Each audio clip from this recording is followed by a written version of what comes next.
¿Qué tal? ¿Cómo están? Bienvenidos a QR. Aquí estamos en A24, 9 de la noche, 2 minutos. Fresquito, 13:08 la temperatura. Bueno, una jornada que sigue versando sobre mismos temas, pero muy importantes. Finalmente, el gobierno no va a tener la ley bases aprobada para llegar al 25 de mayo. Todavía hay dudas sobre si habrá pacto, si habrá acto con pacto, pacto con quién. Bueno, eventualmente con muchas modificaciones, probablemente más de las que esperaba el gobierno, vuelve a diputados ese proyecto que será aprobado eventualmente de manera general. Ahora, esto se cruza con algo muy importante que marcó quizá una bisagra en este tiempo político de la Argentina y tiene que ver con la movilización por la educación pública, por la educación universitaria pública, la marcha del 23A. ¿Por qué? Bueno, porque efectivamente hay un acuerdo que de alguna manera rebota o tiene un rebote en las negociaciones en el Congreso. Vamos a hablar de eso.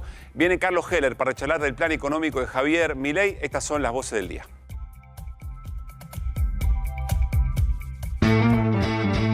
Dala fuerte la mano, como un hombre. Fuerte, así blandita es de Garca.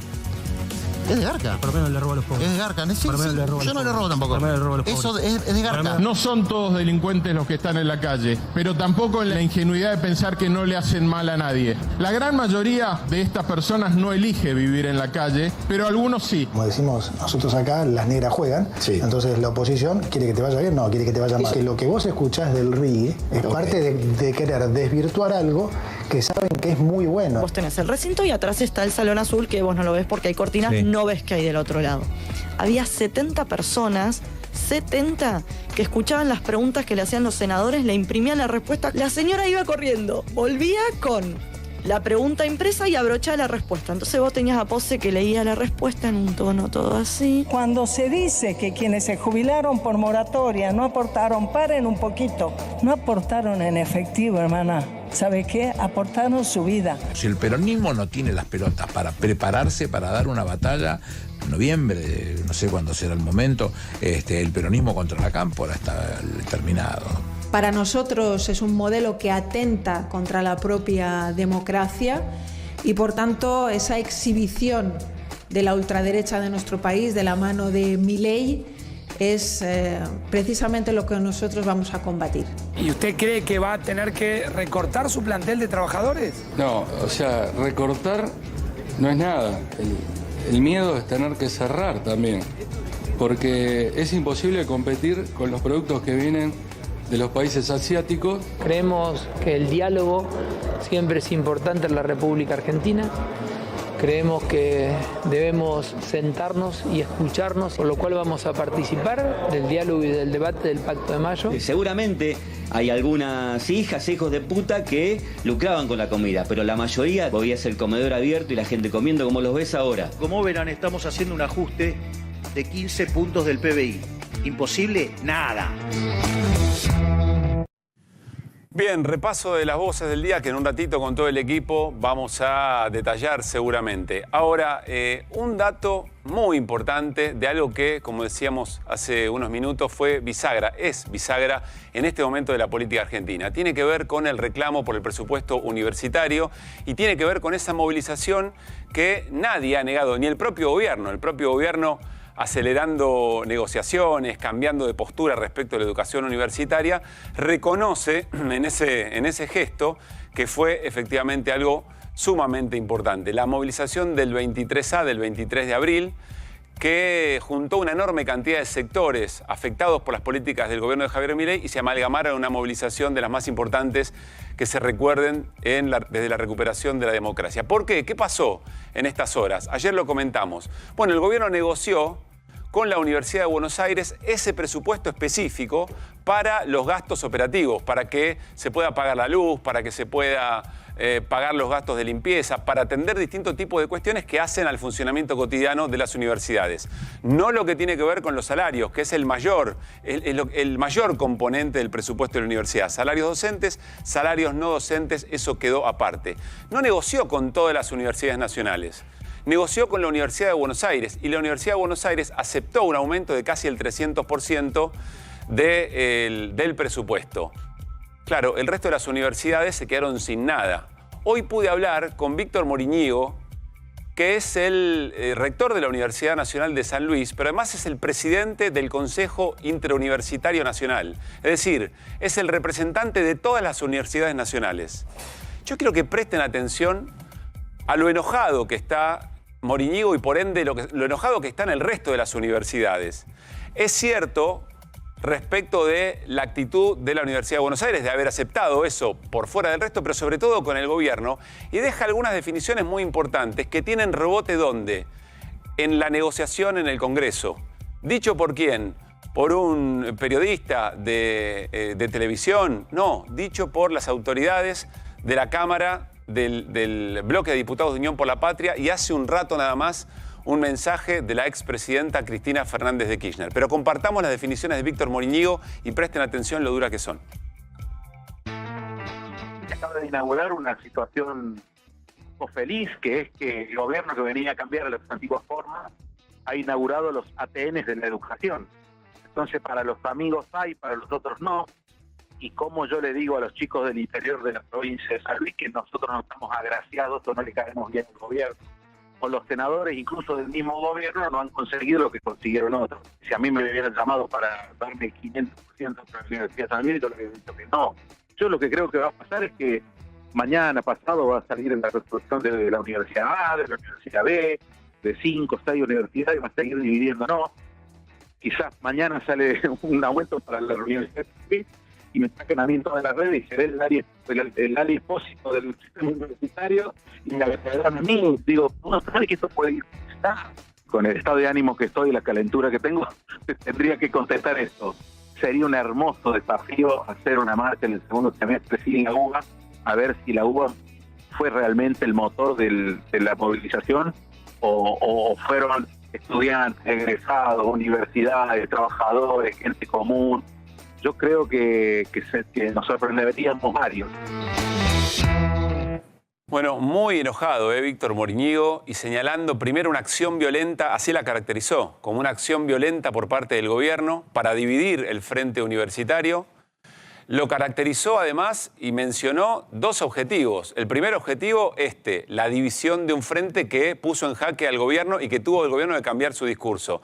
Pero también para tratar de conseguir algunos votos, es decir, intercambiar presupuestos para universidades a cambio de algunos votos en el Congreso. Pero también dijo, me encantaría una nueva movilización para el segundo semestre, a ver si la UBA era la que había motorizado. Es decir, si la explicación de la marcha del 23 solamente es de la UBA, o si en realidad hay una conciencia general respecto a lo que significa la educación pública. ¿Qué está diciendo? Que probablemente la UBA diga, bueno, está bien, no me acusan a mí de cortarme solo porque en definitiva yo motoricé todo eso.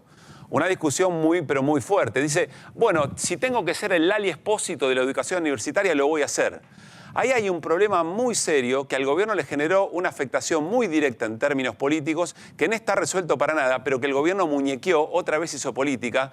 El toma y daca que siempre criticó, lo aplicó para tratar de dividir un frente y conseguir algunos votos en el Congreso. ¿Quién dice eso? Insisto, nosotros aquí en QR no. Quiero compartir con ustedes este tuit de hace algunas horas, un mensaje en la red social X de Germán Martínez, el titular del bloque de Unión por la Patria en el Congreso. Ahora vamos a ir ahora vamos a ir a la placa, pero miren el texto, muy sencillo.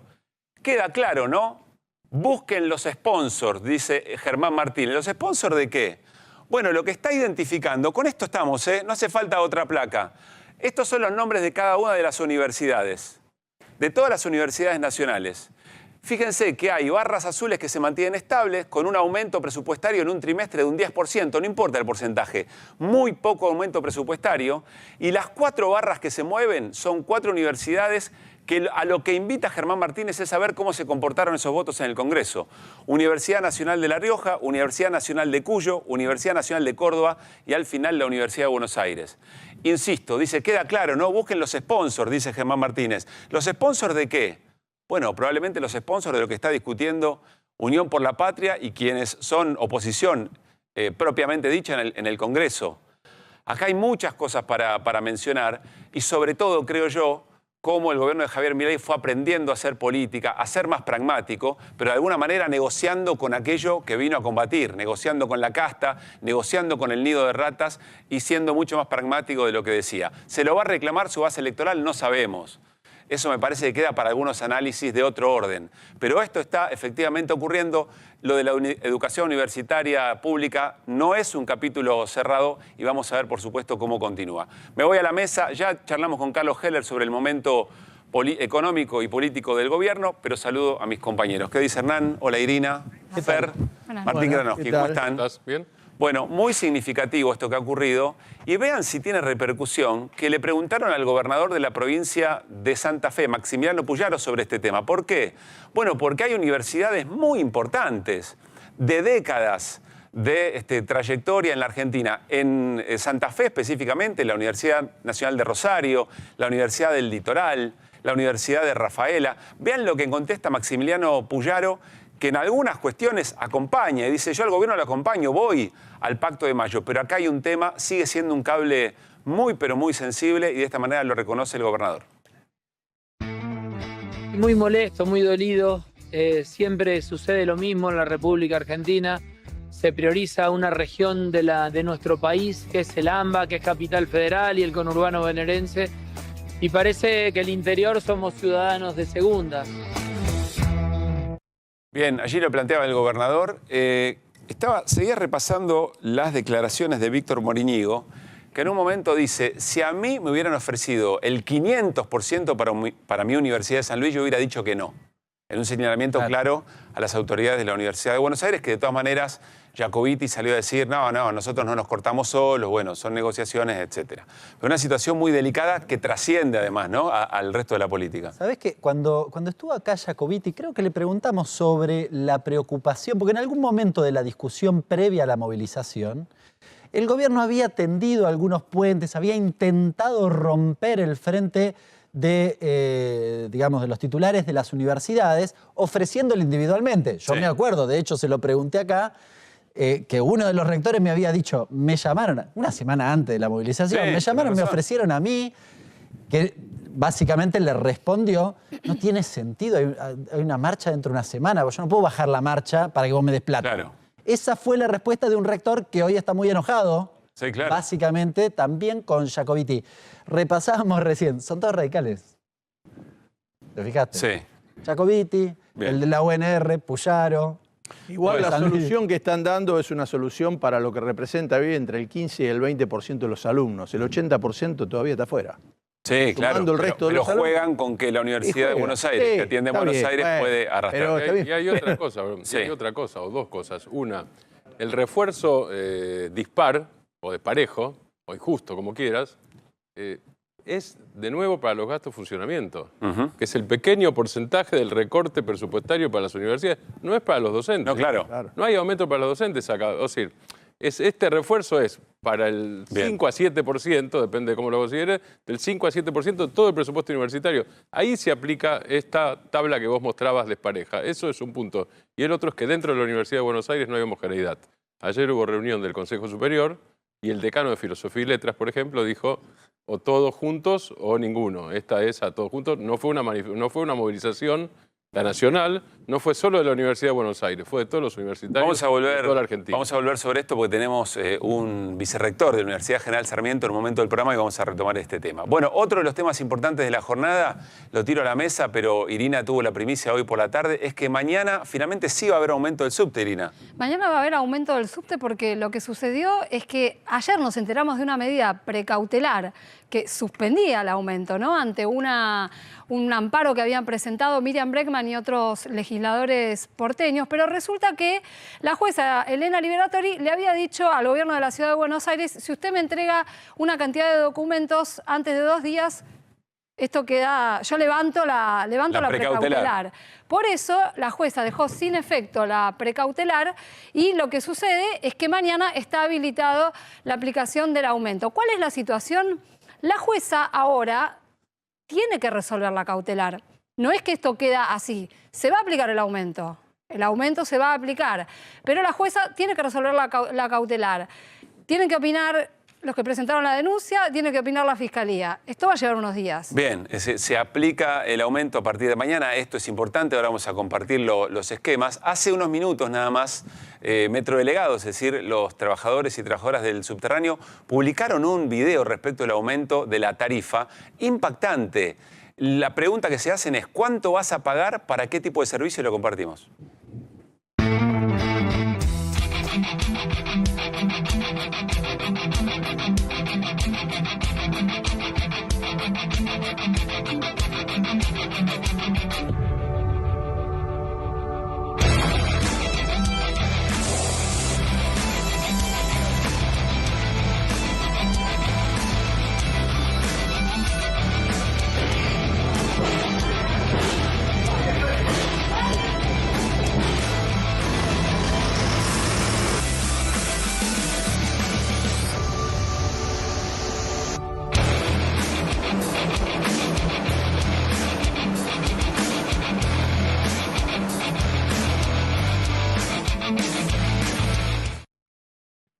Bien, allí compartimos. Esto lo acaban de postear los metrodelegados. Evidentemente lo tenían preparado ya pensando en los aumentos tan importantes que terminan en junio en 757 pesos por el peaje, por el pasaje en subte, y se pregunta por situaciones. Esas que vimos recién son situaciones bastante recientes. Sí, Fer. No, yo estuve el sábado comiendo, un amigo de mi hermano es metrodelegado.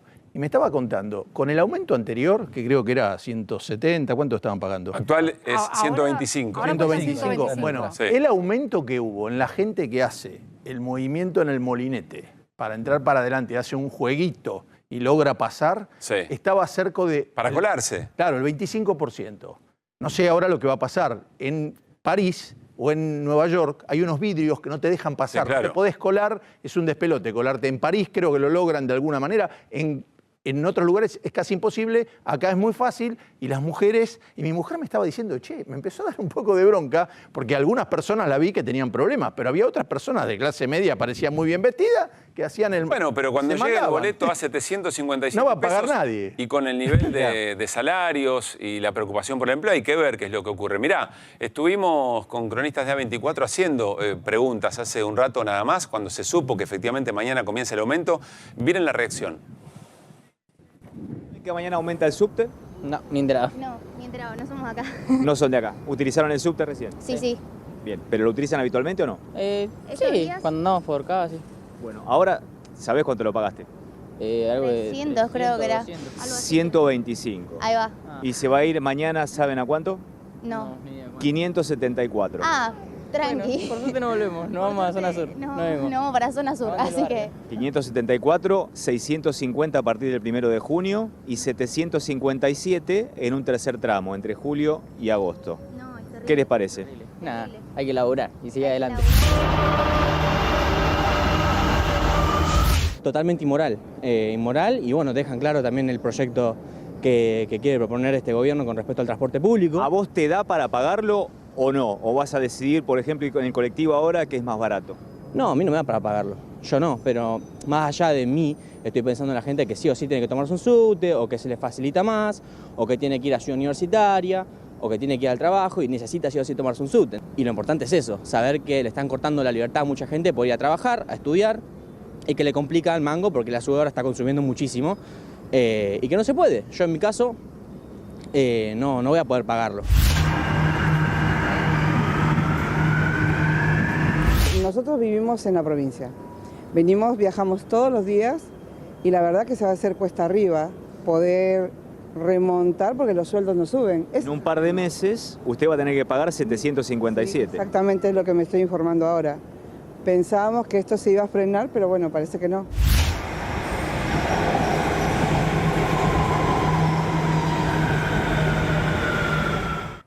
Bien, allí estaban algunos testimonios. Me quedo con el joven y la joven que respondían primero. Cuando le dicen cuánto iba a aumentar, dijo, ¿no? Como diciendo, nos rompieron el bolsillo. Eran del conurbano. En general, lo que suele ocurrir, y varios de los que entrevistaban probablemente pasaba eso, se toman el subte como el tramo final de una conexión. Sí, claro. ¿Sabes cuánto? Si tomo a 750 pesos aproximadamente el Junio subte. eso, ¿eh?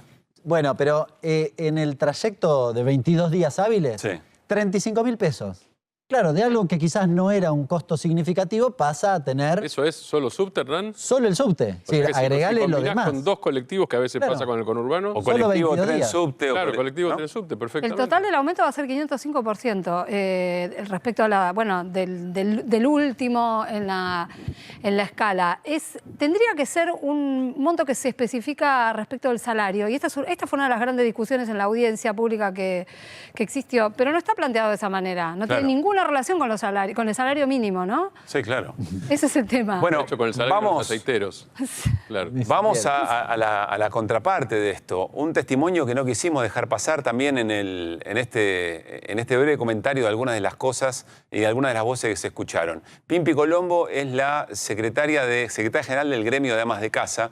Participó en las audiencias del Senado respecto de la eliminación de la moratoria jubilatoria. Ahora seguro Hernán algo nos va a contar, pero presten la atención al relato y piensen en todas las cosas que vamos hilando y las cosas que están en juego. Lo compartimos.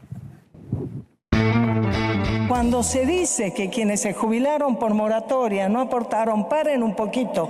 Primero que aportamos todo al sistema jubilatorio. Esas mujeres que trabajaron en su casa sin cobrar un solo peso, ¿sabe qué? Aportaron su vida, aportaron trabajar de lunes a lunes, aportaron de trabajar del 1 de enero al 31 de diciembre. Y si eso no es aporte, que me diga cualquiera que esté acá o en cualquier lado, si no les sirvió de algo, todo lo que aportaron cuando lo criaron, cuando lo atendieron, cuando lo esperaban con la leche, cuando vuelve de la escuela y encontró a tu mamá o a la que la reemplazaba ahí en ese momento para cuidarte.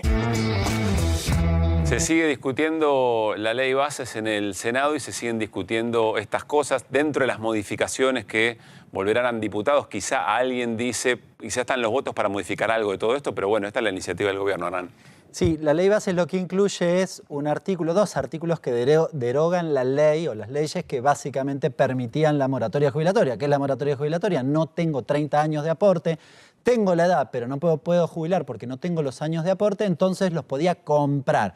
Es decir, me los pagaba con la misma jubilación, pero mientras tanto estaba jubilado, con lo cual terminaba básicamente recibiendo la jubilación sin haber tenido los 30 años de aporte. Era un beneficio básicamente para el que había hecho aportes. El que no había hecho ningún aporte, la última moratoria no le beneficiaba básicamente, se elimina. Esto es un problema, sobre todo para las mujeres, porque solo 1 de cada 10, 7 de cada 100, para ser más preciso, tienen 27 años o más teniendo la edad jubilatoria. ¿Se entendió? Tremendo el dato. Nadie. El 7 de cada 100 tienen 27 años o más, es decir, están en condiciones de jubilarse. El resto no. 93 no se pueden jubilar. De la ley base vamos a charlar también con Carlos Heller, que nos está esperando en el living. Acompáñenme. ¿Qué dice Carlos? ¿Cómo anda? ¿Cómo te va? Gracias por haber venido. ¿Cómo estamos? Bien. Bueno. Bien. Estamos. En la pelea, en la disputa. Sí. ¿Cómo estás viendo el debate en el Congreso? Después de lo que pasó en diputados, es como si en el Senado hubiera tenido mayor repercusión alguno de los puntos. Pienso en el plan Rigi, pienso en estas cuestiones, en el monotributo social. Sí, bueno, creo que el debate en diputados, más allá del resultado de la votación, fue instalando cosas, porque hoy ya hay una cantidad de gente que sabe de lo que se trata cuando se dice el Rigi, cuando empezamos a discutir nosotros en el Rigi. ¿Qué es eso? Y bueno, y creo que la cantidad, yo estuve siguiendo bastante estas reuniones en el Senado con presencia de invitados y demás. Desgraciadamente lo ve poca gente, ¿no? Porque son muy esclarecedoras. El debate. Sí, el debate y la presencia allí de gente que viene a hablar de los temas del cine, del INTI, del CONICET y de todas estas cosas que para mucha gente son siglas y que cuando se explica bien todo lo que representan, lo que se hace y demás, tienen un enorme valor.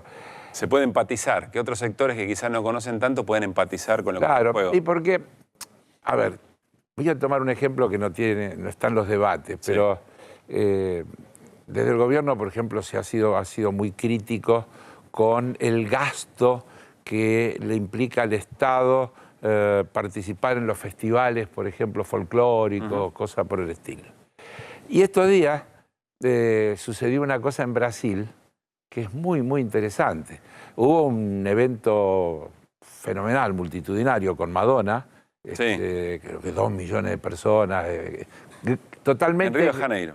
En Río de Janeiro, en Copacabana, en la playa, absolutamente gratis.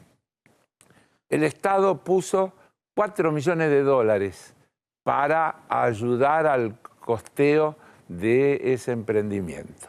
Según datos que aparecieron, creo que ayer o antes de ayer, se recaudaron en hoteles, restaurantes, etcétera, etcétera, 60 millones de dólares. Entonces, ¿por qué digo esto? Porque cuando se habla... Recaudación vía indirecta, digamos, de la actividad que generó. Generar, se puso puesto de trabajo. 60. Puesto de trabajo. Pero esto es lo mismo cuando se habla de películas. Sí. Acá, es decir, hoy yo lo estaba escuchando a la gente que explicaba el tema del Instituto del Cine y demás. ¿Cuánta gente se mueve alrededor de eso? ¿Cuánta actividad indirecta? ¿Cuántos puestos de trabajo? Etcétera, etcétera, etcétera. Entonces, esa simplificación de mirar el debe, es decir, el gasto, y no entender la inversión, ni que hablar en ciencia y tecnología. Claro. Es decir, ayer había gente del Instituto Balseiro. Una cosa de orgullo nacional lo que es el Instituto Balseiro, pero explicando lo que podría significar la desfinanciación del Instituto Balseiro en términos del país, en términos de todas las cosas que allí se investigan. Y lógico que son investigaciones largas y lógico que no todas las investigaciones que se hacen son exitosas, porque por eso son investigaciones, pero hay enormes avances en un montón de disciplinas. Entonces, apostar a la reprimarización de la Argentina, apostar a que la solución de la Argentina es minería, petróleo, gas y campo, es terrible desde el punto de vista de partida, porque yo no digo que no haya que hacer eso, pero hay que hacer eso y hay que hacer todo lo otro, porque si no, la brecha que se te va abriendo con los países centrales, con los países desarrollados, es cada vez más grande. Y va a decir una cosa, ayer el gobierno de Estados Unidos le metió un 100% de impuesto a los autos eléctricos chinos. 100% de impuesto a los autos eléctricos. Para favorecer la producción local de autos eléctricos. No, se llega a enterar Milei. Se llega a enterar Milei, no va más a Estados Unidos. Bueno, hablando va igual, pero... Como sabíamos que venías, te preparamos un compilado de algunas definiciones del presidente en el encuentro con empresarios en CICIP. Para que traduzcas, para que nos cuentes un poco el mundo de Milei en este resumen. Dale. De hecho, la de Fiel, digamos, dio 1,7.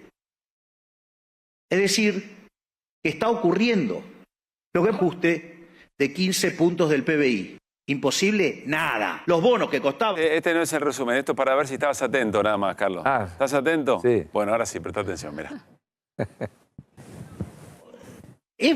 Ya bajamos de los 10 puntos del déficit, bajamos 7. Por lo tanto, como verán, estamos haciendo un ajuste de 15 puntos del PBI. ¿Imposible? Nada. Los bonos que costaban $18 cuando ganamos, ahora cuestan 60. ¡Bravo! El problema no está en tipo de cambio, está en que sufrí un shock de productividad. Se llama 20 años de populismo. Y si ustedes quieren tomarlo mejor, se llama 100 años de populismo. Y ahora vienen a hablar de el cepo. Pero la convalidación monetaria no se dio porque decidimos pararnos arriba del gasto público y meter el ajuste fiscal no más grande de la historia argentina, sino en la historia de la humanidad. Cosa que lo reconocen en todo el mundo, menos acá. Porque la calidad del ajuste no es óptima. Digamos que puedo dolarizar o la economía o cualquier esquema monetario de eso y eliminar el Banco Central, y se terminó la posibilidad de que cualquier político ladrón de este país los vuelva a robar con el impuesto de dinero. No voy a ser un intervencionista, voy a ser un liberal libertario, y creo que ustedes son los creadores de riqueza. Muchísimas gracias. ¿Qué es lo primero que se te viene en la cabeza cuando ves este resumen? Con honestidad, ¿eh? Bueno, perdón, sin filtro. No te lo acepto. No, quiero decir sin filtro. Por ahí vos filtrás y no puedo decir esto, soy más prolijo. Es más de lo mismo. A ver, hay una cosa que es cierta. Él dice, estamos haciendo el ajuste más grande de la historia universal. Es un caso raro, porque en general los ajustadores mienten tratando de disimular. Dicen, no, esto no es ajuste, esto es esto, esto otro. él lo convierte en una virtud que está haciendo el ajuste más grande de la historia universal. Ahora, ¿qué es eso? Yo lo expliqué ya un montón de veces. El ajuste es un cambio de precio relativo, porque ellos también lo dicen. ¿Qué es un cambio de precio relativo? La brecha que se da entre el precio del trabajo, entre el precio de la jubilación... El precio del trabajo es el salario. Salario. Sí. El precio de la seguridad social, lo que cobran los jubilados y los pensionados. El precio que tienen los servicios públicos. La brecha, el ingreso cada vez menos. Entonces, todas esas cosas no importan, no es que no importen, son relativas. Lo que importa, en definitiva, es cuánto producto, cuánta cosa, cuánto servicio se puede adquirir con un salario, con una jubilación, con una pensión. Ese es el cambio de precio relativo. Entonces, no hay ningún mérito. Ahora, para explicar sencillo qué son los cambios de los precios relativos, es la relación del salario con lo que puedes comprar. Obvio. Eso. Y eso es lo que se vino a cambiar. ¿Cuánto kilo de carne, cuánto litro de leche, cuánta factura de la luz y del gas, cuánto boleto del subte? Agarrarlo por donde quiera. Sí. Esos son los precios relativos. Después se puede hacer ironía, se pueden burlar. Yo recordaba, lo veía hace poco en algún canal, lo mostraban a Menem con Cavallo, donde había aparecido un dato parecido a uno que salió hace poquito de la fuerte caída del consumo de carne por habitante. Sí. Y entonces Menem, con ese estilo que tenía, le decía, bueno, Mingo, estamos ayudando a cuidar la salud de la gente, porque si comen menos carne, eso es bueno para la salud. Es decir, es lo mismo que decir, estamos haciendo el ajuste, ahora somos unos fenómenos. Y la gente... Y las consecuencias que tiene sobre la gente y el problema que tienen, es decir, 4 millones más de pobres, con estadística homogénea. Podemos discutir si están bien o están mal. Ayer la DITELA dio un número tremendo. Bueno, 4 millones Casi más. Casi el 50%. Sí, sí, 4%, 4 millones más de pobres. Creo que subió en 4 meses un 12%, algo por el estilo. Ahora, si vos agarrás lo que quiera, estamos derrotando a la inflación. ¿Sabés cuánto es la inflación de los 5 primeros meses del gobierno de Milei? 109%. 109%. Pero es todo culpa de ustedes, Carlos. No. ¿Sabés? Lo que dejaron plantado. Pero buscá los números. Mirá, yo estoy escribiendo ahí, por eso lo tengo para una nota del domingo, de las notas que hago, y tomé los enero, diciembre... de Macri, de Alberto Fernández y de Cristina. Enero, diciembre de cada uno de esos gobiernos. Sí, en los primeros 5 meses, los primeros 5 meses de cada uno. Buscalo y te vas a asombrar. Decirle a Hernán que los busque. A ver, Hernán. Pero haciendo un jueguito, los últimos, porque Cristina terminó, pero si yo tomo el último diciembre, abril de Cristina, creo que fue 9 y pico % acumulado. Si tomo el de Macri, creo que fue 20 y pico % acumulado. Si tomo el de Alberto Fernández, los 5 primeros meses de gestión, diciembre, abril, creo que fue 13 y pico %. Este es 109, entonces ¿cómo me vas a decir que es lo que le dejamos nosotros? Lo que le dejamos nosotros no es que estaba en el mejor de los mundos, pero te voy a decir una cosa. ¿Sabés cuánto bajó la utilización de capacidad instalada? Creo que tiene el dato Hernán hoy, lo vamos a trabajar. Que te lo dé. Sí. Estamos en 50 y algo % de 60 y pico. En el periodo anterior se llegó al nivel más alto de empleo desde que se mide la serie. Enseguida yo te voy a decir, de empleo que no todo era de calidad, no todo era bien remunerado. Ahora, ¿sabés cuántos empleos registrados se crearon durante la gestión de Mauricio Macri? ¿Cuántos? 2.000. ¿Sabés cuántos empleos registrados se crearon durante la gestión de Alberto Fernández? ¿Cuántos? 521.000. Son datos. Hernán. Carlos. Sí. ¿Cómo estás? Buenas noches. ¿Qué tal? Buenas noches. Te pregunto por algo que vos mencionabas recién, justo de la capacidad instalada. Vos habrás visto que el gobierno habla tanto de la actividad como de los salarios, de una recuperación en B corta, es decir, que se va a recuperar rápidamente. ¿Cómo ves esto? El gobierno ya está diciendo que esa recuperación se está produciendo en estos momentos. ¿Cómo lo ves? Bueno, el dato que yo acabo de dar creo que es suficientemente explicativo. Es decir, no sé cómo se puede recuperar la actividad económica si baja la utilización de capacidad instalada. Ahora, podría suceder... Capacidad instalada es la cantidad de máquinas que están funcionando en, en una ¿cuánto fábrica? se usa? Bien. Cuando vos agarrás el desagregado de la utilización de la capacidad instalada, por ejemplo, en el rubro del petróleo está a un 80% de utilización. Sí. En el sector automotor está al 50% de la utilización. La mitad de la capacidad instalada que tenés en el sector automotriz no está parada. Esos son suspensiones y eventualmente despidos. Claro.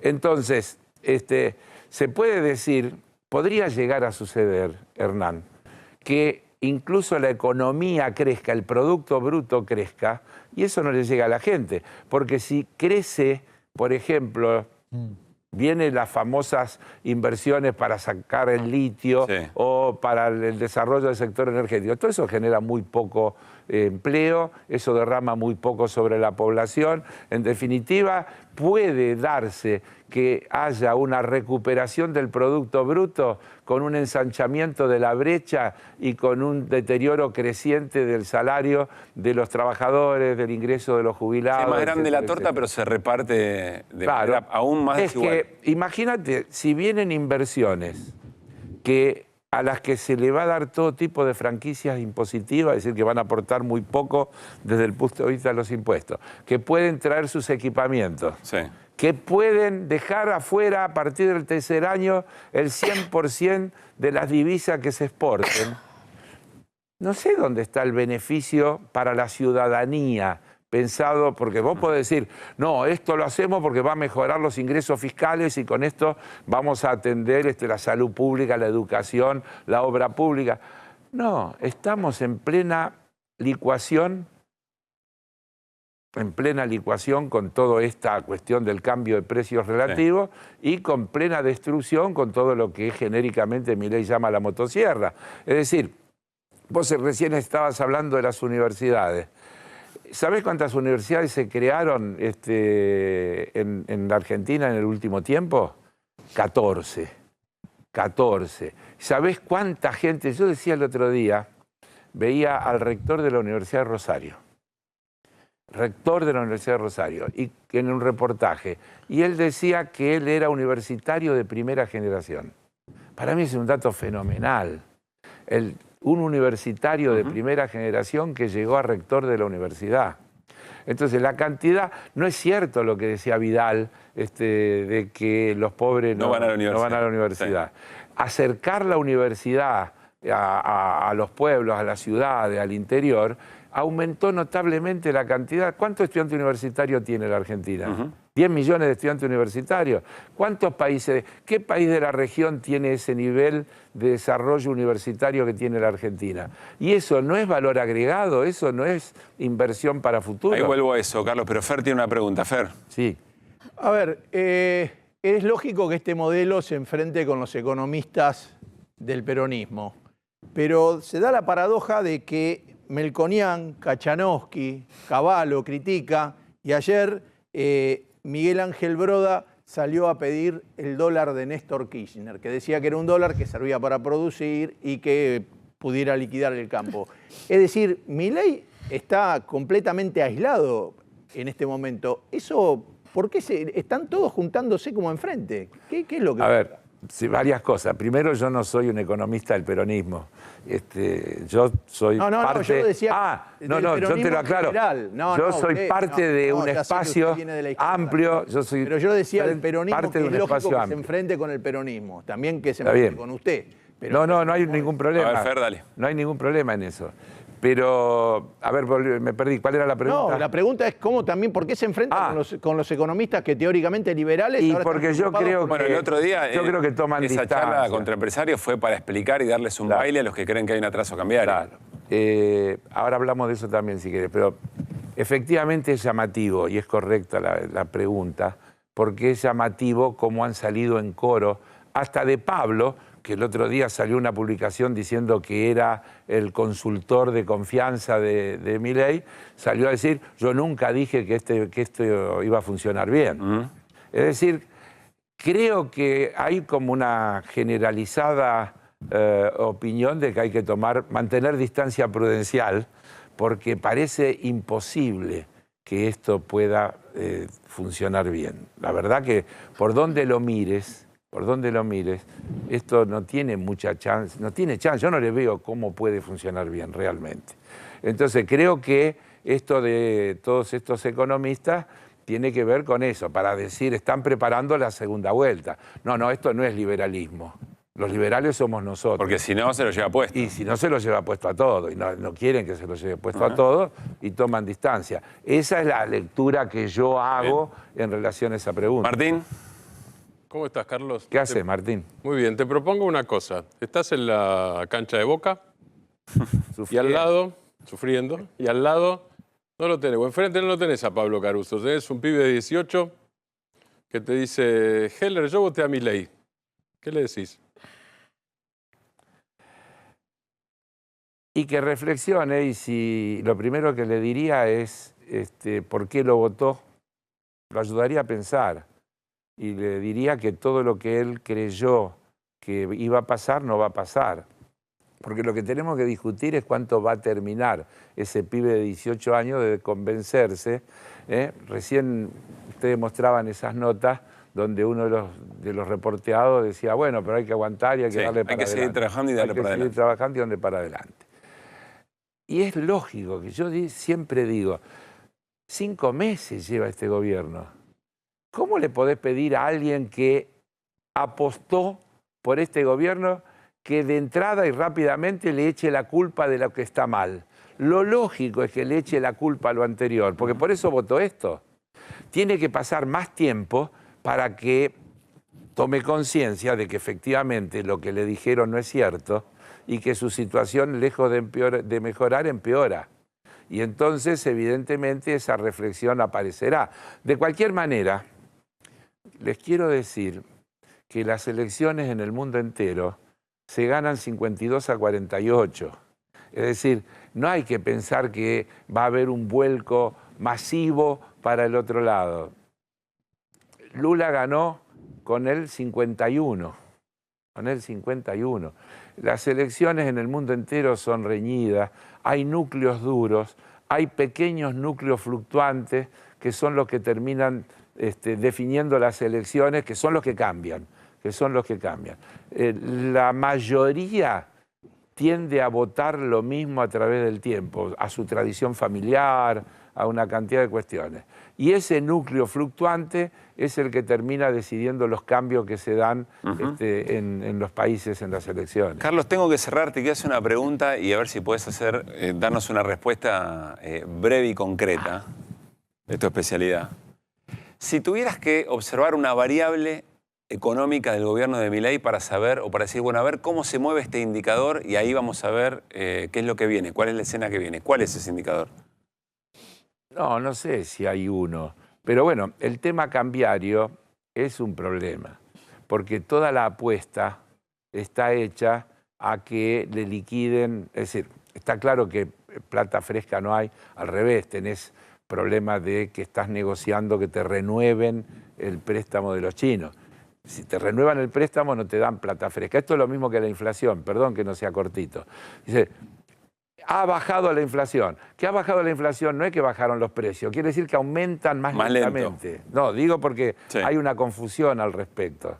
Es decir, el 10% de inflación sigue siendo un montón.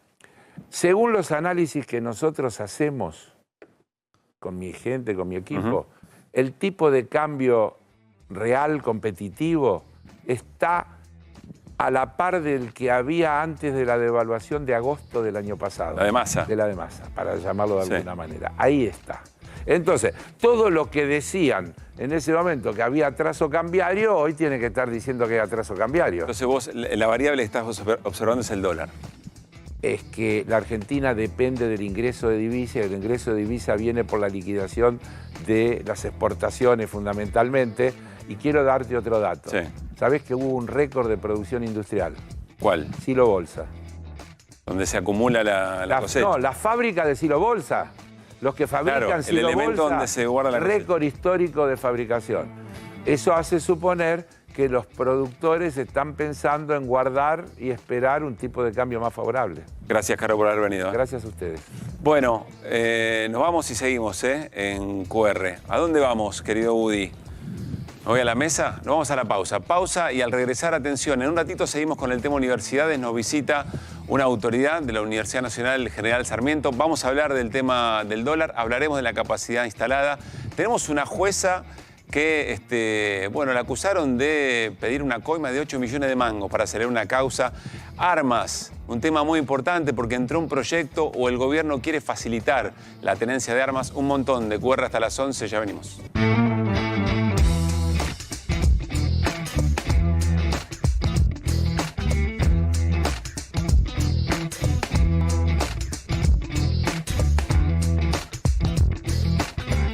Muy bien, seguimos en QR, nos vamos a meter en territorio, provincia de Buenos Aires. Me parece que no, pero sí un gran protagonista de la política argentina que está en funciones en la provincia de Buenos Aires, que es el gobernador Axel Kicillof, que comenzó una ronda de contactos, de trabajo de la política que nos va a explicar Martín a continuación. ¿Cómo lo ves a Axel? Martín, ¿en qué momento político está el gobernador de la provincia?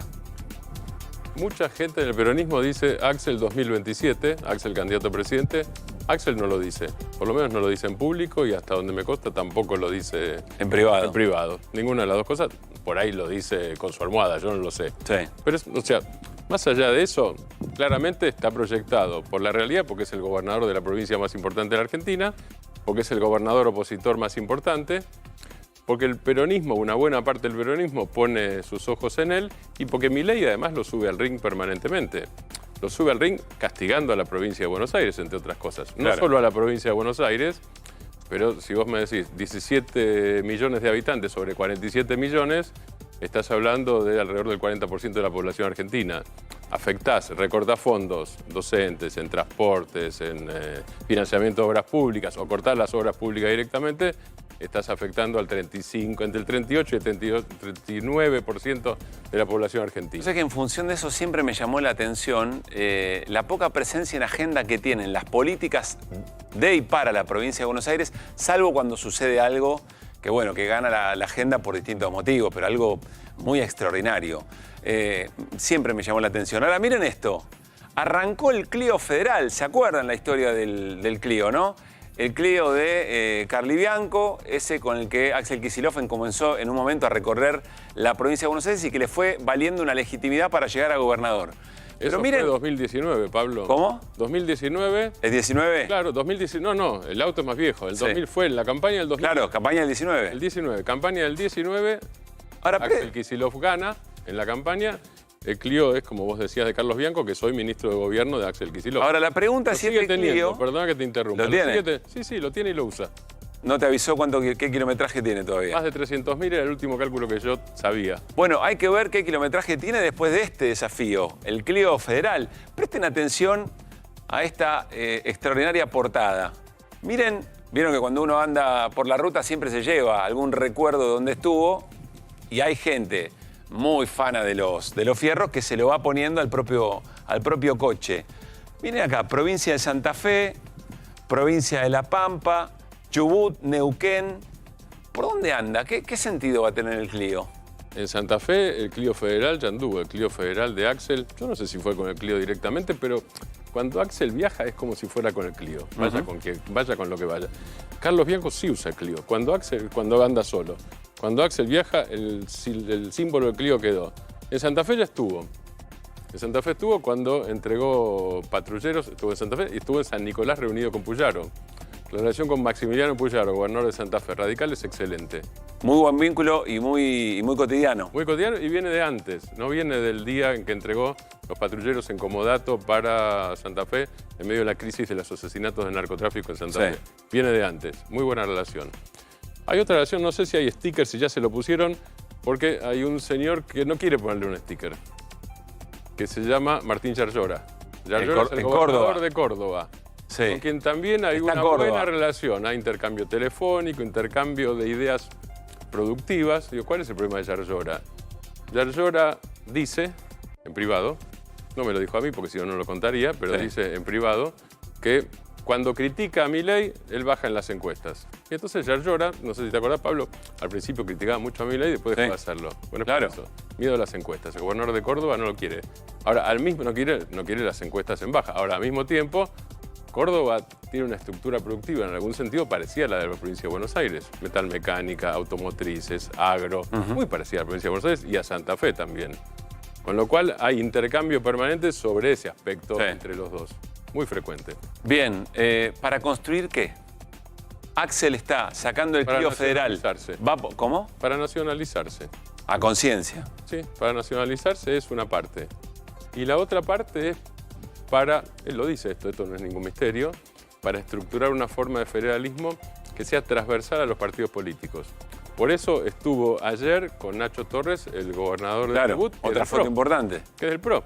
Es decir, Puyaro es radical, Axel peronista, Nacho Torres del PRO, y además el mensaje que dieron los dos, casi calcado, el mensaje público de los dos con Nacho Torres fue: acá estamos porque cuando hay que colaborar no tenemos por qué, Axel dijo, no tenemos por qué andar atacándonos por las redes, hay otra forma de construir política.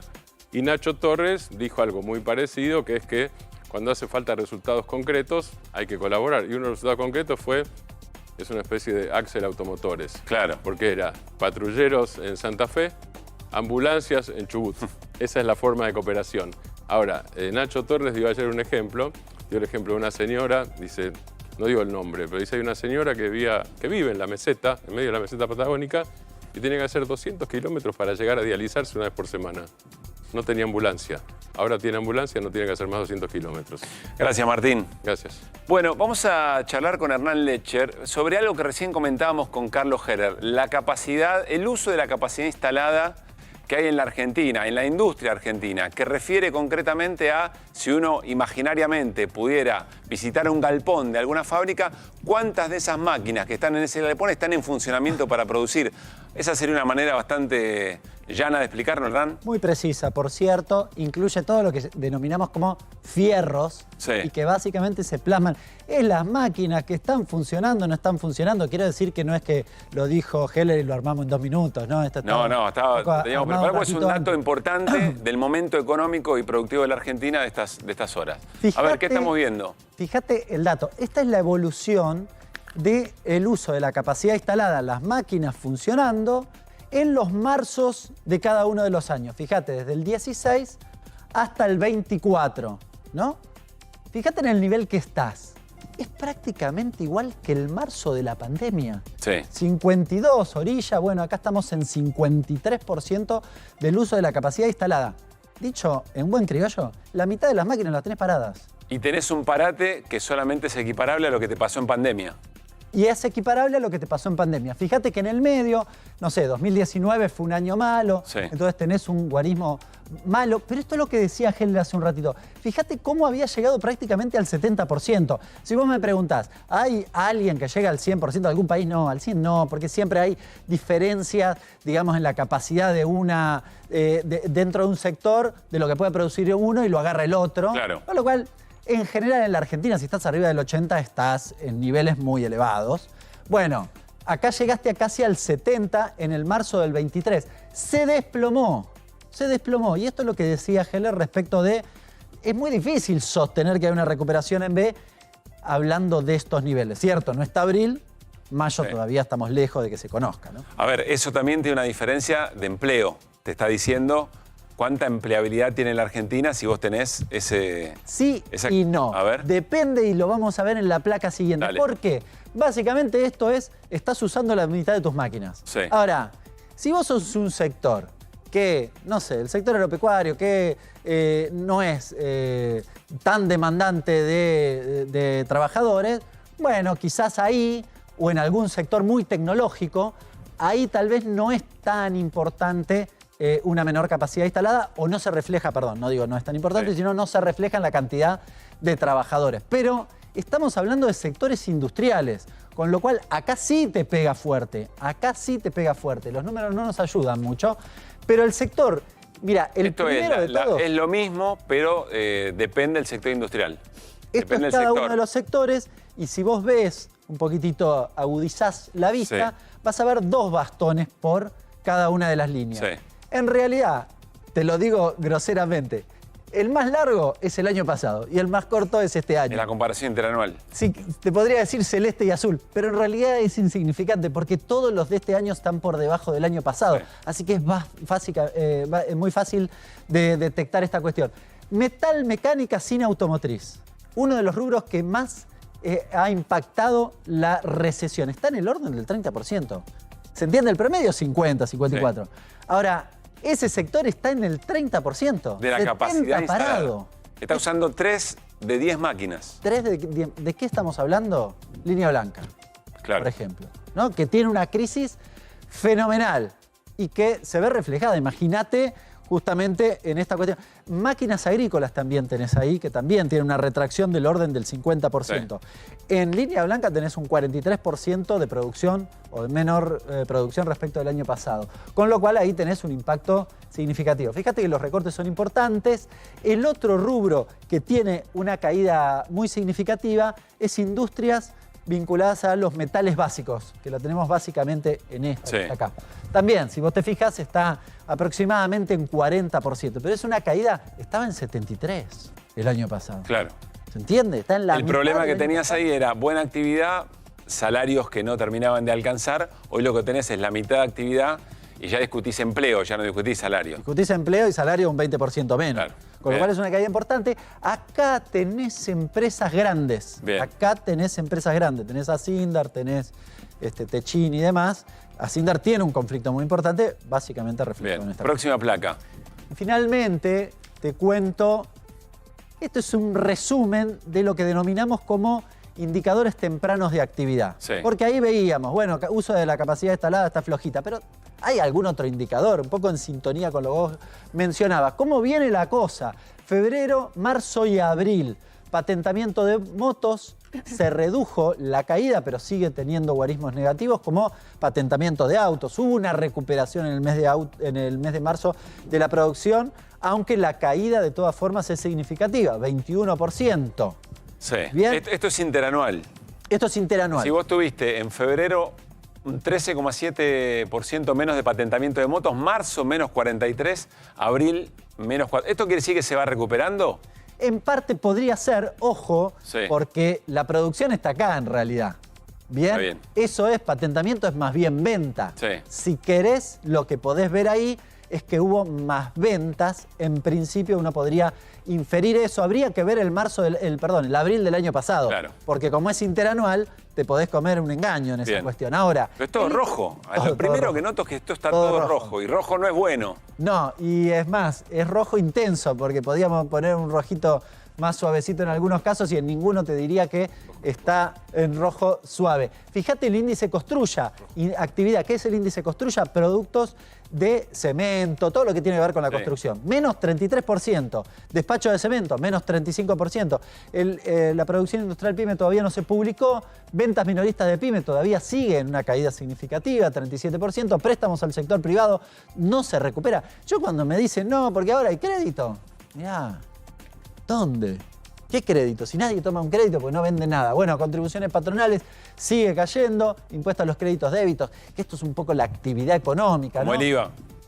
Y el IVA, ¿no? Dos datos también con caídas de 2 dígitos. Acá la inflación puede ser de 1 dígito, pero fíjate que la mayoría de los datos de la actividad siguen asentados en 2 dígitos. Estamos cerrando, Hernán, pero ¿qué tendría que pasar para que cambie? Para que esto por lo menos vaya amarillo, no sé. Vuelvo para atrás. ¿Qué tendría que pasar para que en las fábricas se empiece a utilizar un poco más de la capacidad de producción? ¿Qué es lo que tiene que mejorar rápido? Mira, si pensás en actividad, hay 4 componentes, muy sencillito. El principal, 65%, es el consumo privado. Nosotros 2 comprando en el kiosco. ¿Se entiende? O sea, salario. Tiene que mejorar el salario. Está asociado al salario. Nosotros no vamos a comprar si no se recupera nuestro salario. Así que eso está ligado al salario. Inversión es otro de los componentes. Inversión también está asociado en eso. Si yo veo que se cae la construcción... ¿Pero quién va a invertir? ¿Quién va a invertir? Claro. No, ¿quién va a venir a invertir si además tenés un montón de máquinas que no están funcionando? Lo primero que haces es volver a... Con lo cual, Esos dos aprender lo que motores ya tenías. están asociados al poder adquisitivo. El tercero es gasto público, tachalo. El gobierno Claro, no va a poner plata. recorte de obra pública. Y el cuarto es el único que tiene cierto comportamiento distinto al resto, que son las exportaciones. Fer. Sí, no, que además hay otro elemento que es el tipo de cambio que hay, que impide, por ejemplo, a FATE, que es una gran exportadora de cubiertas, empezó a echar gente, porque con este tipo de cambio sus cubiertas terminan siendo caras en otros países. ¿Se entiende? Porque no, Argentina es muy cara en dólares. Ahí es donde aparece la idea de que el tipo de cambio no es competitivo para eso. Sí. Para eso, los que pueden exportar, porque la línea blanca a algunos países vecinos se le exporta. Pero bueno, no competís con Brasil, también tiene una línea blanca muy importante. Pero con este tipo de cambio, es decir, se te destruyó el mercado interno porque está aniquilado y no podés mandar nada para afuera porque es carísimo. En la placa que veíamos antes, algo de lo que tiene que ver con metales básicos está influenciado por esto. Esto está más vinculado al mercado interno, al menos por el tipo de indicador, no necesariamente, porque son los primeros que salen. No es que lo buscamos específicamente así, pero son los que te anticipan cómo viene la cosa. Si viene todo rojo, no hay recuperación. Y da la impresión, por los niveles que ves, que al menos hasta abril, la recuperación en B corta brilla. Los países que tuvieron este tipo de caídas son dos en este tiempo. Uno es Israel y el otro es Ucrania. Estamos en niveles de Ucrania y de Israel en esta etapa. Estamos al nivel de 2 países en guerra. Sí, claro. Gracias, Hernán. Bueno, quiero contarles que arrancó el aula móvil de energías renovables de la Fundación YPF, un espacio lúdico educativo que busca concientizar sobre la importancia de avanzar en la transición energética hacia las energías renovables y contribuir a lograr una matriz energética más limpia y sostenible. Mirá.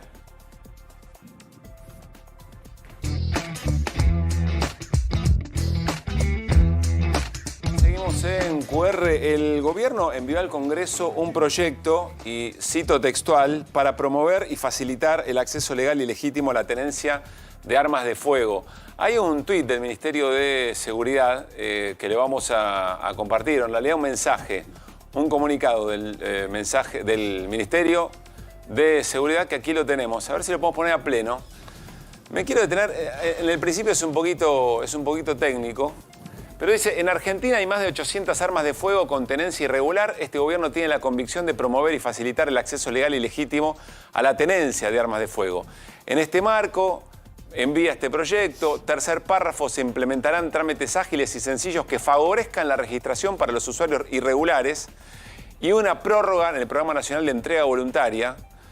Me quiero quedar con el último párrafo. Dice, tener un registro de armas transparente, completo y con procesos modernos permitirá que los argentinos que quieran tener armas en sus casas puedan hacerlo de manera legal.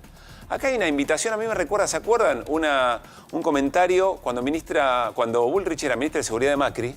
Creo que era la salida de un restaurante, le hicieron una pregunta y ella dijo, bueno, el que quiera tener armas que lo tenga.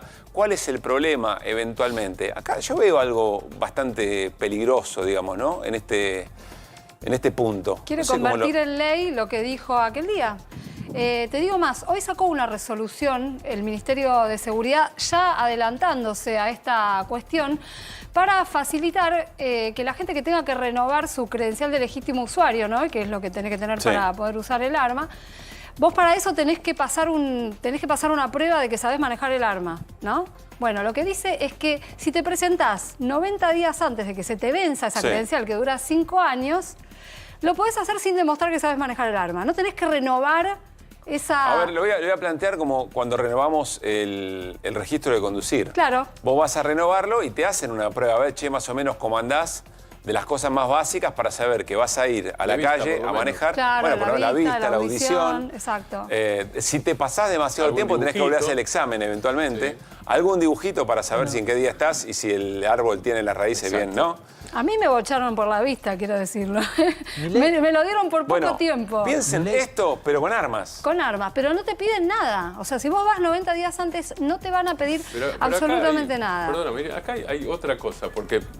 Digo, regularizar está bien, obviamente como principio, mejor tener armas declaradas que no declaradas. Sí. Ahora, lo que debería promoverse es la no tenencia de armas, no el estímulo a la tenencia de armas. Hay algo que es un poco contradictorio en justamente en este comunicado que difunden, que en realidad es algo que se viene haciendo, que es el plan de desarme. Vos decís, querés favorecer el plan de desarme, que la gente entregue armas que tiene ilegalmente, pero a la vez estás invitando a que la gente regularice. Claro. Que regularice, Porque el párrafo pero que a mí además me preocupa, llama, Irina. pero además esto, facilitar el acceso. A mí me llama la atención esa palabra. Y te quiero dar un dato. Lo que yo conté recién de los 90 días salió hoy en una resolución. Eso ya está, es una resolución. Hay un proyecto de ley enviado que entró por el Senado. ¿Sabés lo que dice ese proyecto de ley? Que la gente que tenga hoy legítimamente un arma va a tener 360 días. 360 días para regularizar su situación. En el transcurso de ese año, no se lo puede castigar penalmente por eso. Se puede hacer no se lo puede castigar por tenencia de armas, ni por acopio, ni por ninguno de los delitos del 189. Puede tener un año ilegalmente un arma. Aguántenme un segundo, ya vuelvo al tema, porque en la exposición en el Senado, Juliana Di Tulio, cuando fue a exponer Pose, le preguntó por esto que está en la ley base acerca de, bueno, si uno le pide algo al Estado y el Estado no contesta, es afirmativo, vale. Si el Estado no contestó es como si estuviera permitiendo algo. Y se refirió al tema de las armas. Puso como ejemplo este tema, la escuchamos. Pero le quiero decir algo sobre el silencio administrativo. Lea la ley de bases, la que mandaron. El artículo 31 en el inciso B, el dominio privado no está dentro del artículo B. Uso de armas de guerra, por ejemplo. Hay una diferencia entre permiso y autorización, y usted lo sabe perfectamente. Autorización es lo que está prohibido. Uso de guerra está prohibido, lo tiene que autorizar el Estado. Pero como no está el dominio privado dentro del inciso B, si no me contestan 60 días, en Rosario se puede usar armas de guerra. ¿Están legalizando el uso de armas? ¿En toda la Argentina? Bueno, Di Tulio no está hablando exactamente de esto. Di Tulio lo que dice es el silencio administrativo es habilitante, que es algo que se está discutiendo en la ley base si genera algún tipo de conflicto. Pero lo vincula con, eventualmente, la voluntad que tiene el gobierno de facilitar el acceso. El último párrafo a mí me suena, para el que quiere tener un arma en su casa, bueno, acá se lo hacemos un poquito más fácil con los riesgos que esto implica. ¿Qué vas a decir, Fer? Lo que iba a decir es que si hay dos países admirados por el presidente, uno es Inglaterra o la Gran Bretaña por Thatcher y por varias cosas más que menciona algunos de sus economistas, y otro es Estados Unidos. Hay dos temas que son centralmente diferentes en Estados Unidos y en Inglaterra. Uno es la salud. En un lado te podés morir en la calle, que no te atiende nadie si no tenés cobertura. Inglaterra sí el Reino Unido sí te atiende. Y el tema de las armas, la mortalidad, el índice de mortalidad cada 100.000 personas por armas en Inglaterra es el 1,5% y en Estados Unidos el índice de homicidio es 7%. Porque la ley es completamente distinta. En una se fomenta la utilización de armas como en Estados Unidos, que podés comprarte en los supermercados, y en otra se restringe muy fuerte. Ya sabemos además lo que pasa en Estados Unidos, ¿no? Sí, claro, con las... Que tenés una matanza los locos estos que arrancan y no terminan nunca. Cerramos este tema. Hay una cosita, perdón, que quiero resaltar en función de lo que dice Fernando. Esta disposición o esta ley, si se aprueba, lo que va a hacer es aumentar la inseguridad, que es todo lo contrario que está diciendo el gobierno que quiere hacer. Y lo que va a hacer es aumentar la circulación de armas. Claro. Sí, Hernán. Milei a mediados del 2022 había dicho que estaba a favor de las armas. Después en campaña dijo, no está en mi plataforma. Y después cuando ganó las elecciones, dijo, aquellos estados que tienen libre portación de armas tienen muchos menos delitos, lo cual ni siquiera es verdad. No. Pero ese es un poco el correlato. Así que a mí no me sorprende lo que finalmente decidieron hoy, digamos. Fer, nos venís prometiendo cómo hacer para ahorrar en el interés en las cuotas de la tarjeta de crédito. Acá está, ¿no? Yo de crédito, de débito tengo otras, pero tengo un par de créditos y me puse a ver, porque algunos amigos me dijeron, che, estoy estallado con la tarjeta de crédito, ¿qué puedo hacer? Y le digo, bueno, llorá de noche, ¿no? Uno de los consejos es llorar de noche. Pero, ¿qué se puede hacer? Por ejemplo, vamos a tener un ejemplo acá de una tarjeta de este mes. Fer, que cada vez se utiliza más porque cuando no llegas a fin de mes lo que podés tarjetearlo. Bueno, había alguna foto de la tarjeta porque yo quería mostrar la imagen real de es una tarjeta que se consumieron 771.953 pesos. Venció en mayo, el 6 de mayo, es el ejemplo para que vean que es real. ¿Y qué dice? La tarjeta, dice un amigo mío, che, no la puedo garpar. Entonces, ¿qué le recomendás? 700 lucas de tarjeta es un montón. La tarjeta te ofrece 3 cuotas. Dice, vaya y páguela, le damos 3 cuotas para pagarlo. Entonces vos agarrás y mirás. Y te dice, te doy 3 cuotas de 310.000 pesos con 565.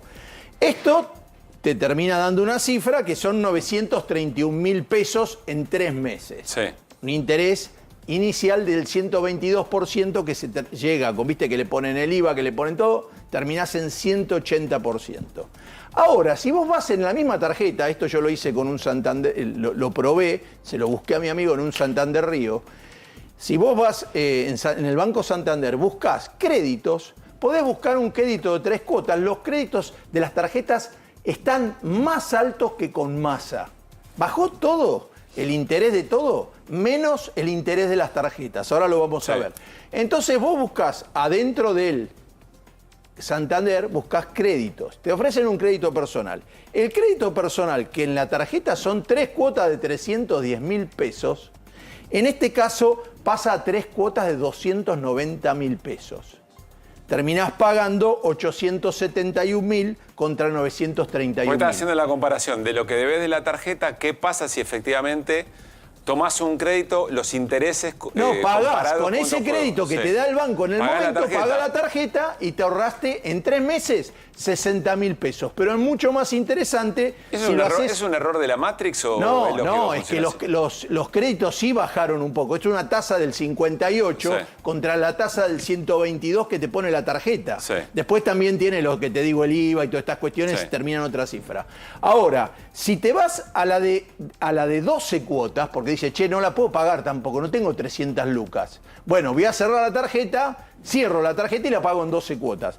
Si la pagás con lo que te ofrece la tarjeta en una letra cada vez más chiquitita, que no se entiende nada, te ofrece 12 cuotas de 113.000 pesos. Y si vas abajo, donde dice quiere un crédito, te ofrece 12 cuotas de 94.000 pesos. Te terminás ahorrando en un año 230.000 pesos si pagás la tarjeta con el crédito personal y no con la financiación de la tarjeta. ¿Esto por qué pasa? Mire lo que pasa acá arriba. ¿Ve el cartelito? La gente recibe menos, los bancos más. ¿Qué pasaba cuando había un plazo fijo en la última semana que estuvo Massa? A la gente le daban un 133 de tasa en un plazo fijo. ¿Estamos de acuerdo? 133 anual. ¿Sabe cuál es la tasa actual hoy? ¿Cuál es? 30%. Ahora, te vas a la tasa de financiación de la tarjeta con Massa, porque la gente se quejaba, bajaron, le pusieron un límite a las tarjetas, 91,7. ¿Sabés cuál es hoy la tasa esa que antes era el 91 cuando hay una inflación enorme? Hoy es 122%. Las tarjetas cobran hoy más tasa para refinanciarte que en plena última etapa de Massa con la inflación alta. Gracias, Fer. Quiero, por último, ya nos vamos al vicerrector de la Universidad General Sarmiento. El tema universidades, presupuesto, la relación con el gobierno, lo que pasó con la UBA es un tema del día muy importante que trasciende además al resto de las discusiones, por ejemplo, en el Congreso. Pero me llamó la atención una declaración que hizo hoy el vicepresidente de la Sociedad Rural Argentina. Estamos hablando de Marcos Pereda Born, que además es el titular del CICIP. Ese consejo donde Milei prestó función el otro día hablando del tema del atraso cambiario. ¿Por qué me llamó la atención esta declaración? Vamos a compartirlas. En principio, la sociedad rural es uno de los sectores, digamos, sindicato de patronal agropecuaria, que está en el eje de la tormenta. ¿Por qué? Y vos decís, bueno, porque no van a liquidar, porque el tipo de cambio está atrasado. Entonces es muy valioso que Pereda Born diga efectivamente y plantee que el tipo de cambio no está atrasado, que es una de las declaraciones. Pero miren esto que dijo que me llamó la atención.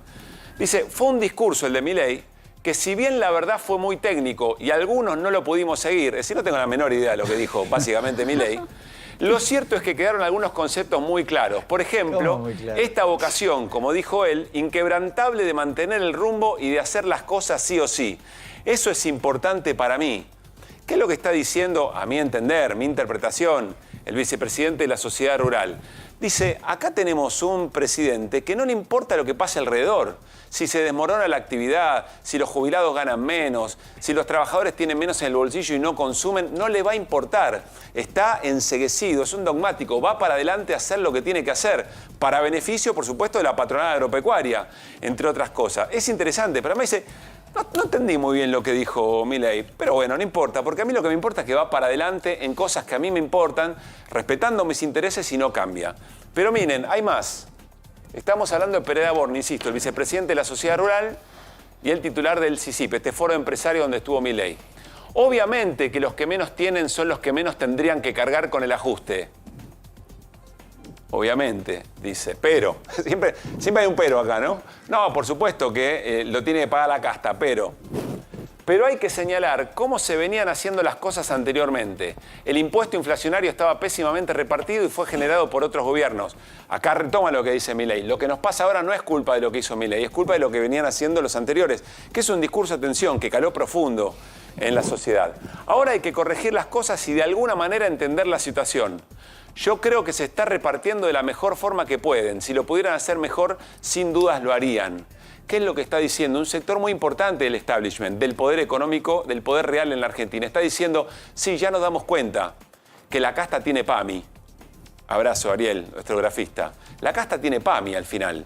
Y sabemos que lo está pagando los jubilados y las jubiladas y también los laburantes. Pero bueno, no se podía hacer otra cosa. Está legitimando el poder económico, las grandes corporaciones están legitimando el sacrificio de las clases populares, de la clase media, de jubilados y jubiladas, para poder llevar adelante el plan. ¿Qué plan? El que decía antes, el que hace las cosas que tiene que hacer y no le importa a qué costo. Este es uno de los temas que está muy vigente en el pulso que tiene la sociedad con el gobierno de Javier Milei y la expectativa es si esto cambia o se sostiene a medida que avanzan sus políticas y se deteriora todavía un poco más la calidad de vida de la sociedad. Igual lo que dice Pereda, lamentablemente la gente, hay bastante problema entre los que van a defender al campo las políticas de Milei, porque no les está gustando nada este precio que tienen para Pereda liquidar dijo, el tipo de cambio no está atrasado y vamos a liquidar, dijo no, Pereda, no está vicepresidente de la Sociedad pasando Rural. así y lo he visto en foros de la bolsa, Sí. hay peleas cuando van los funcionarios y dicen, che, esto no nos sirve Bueno, a nosotros.